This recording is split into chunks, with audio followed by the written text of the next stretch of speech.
sides to bigotry, and there are no two sides to hatred. And if you choose to march with a flag that symbolizes the slaughter of millions of people, there are no two sides to that. The only way to beat the loud and angry voices of hate is to meet them with louder and more reasonable voices.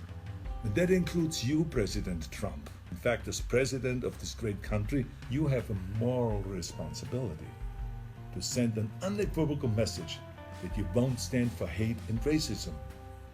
Now let me help you write your speech here a little bit. As President of the United States and as a Republican, I reject the support of white supremacists. The country that defeated Hitler's armies is no place for Nazi flags.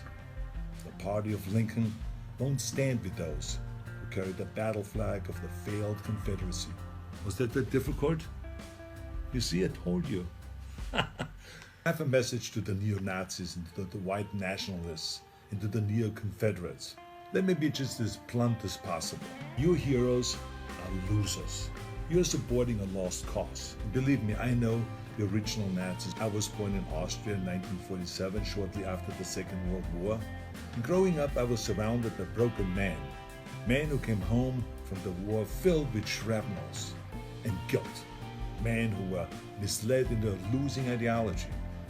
And I can tell you that these ghosts that you idolize spent the rest of their lives living in shame. And right now, they're resting in hell. I know that you weren't born with these hateful views.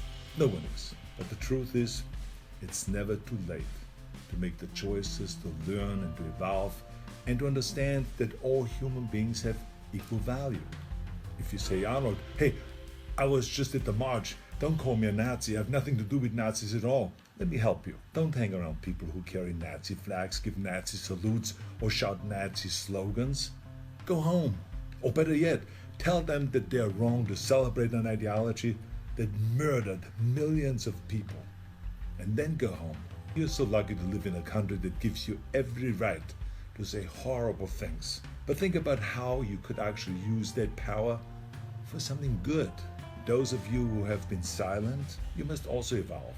I have learned a long time ago that the only way we can really eliminate hatred is to face it head on. This is not always comfortable, of course, but stereotypes about racism, religion, gender, or anything else, they're like cancer. If you had a tumor, you wouldn't quietly hope that it slowly disappears. You would zap the shit out of it with all the chemotherapy and cut it out and try every experimental treatment until it was gone. But this is no different. I mean, this is a difficult time for our country, of course. But I know that if we all have the courage to do something about it and to do the right thing, we come out stronger in the end. I've already donated some money to the Simon Wiesenthal Center, named after a great Nazi hunter, who I was lucky to call a friend. And I hope that you will join me by supporting your favorite anti-hate organization. Let's all commit right now to leaving the terrible ghosts of the past in the trash heap of history. That's where they belong.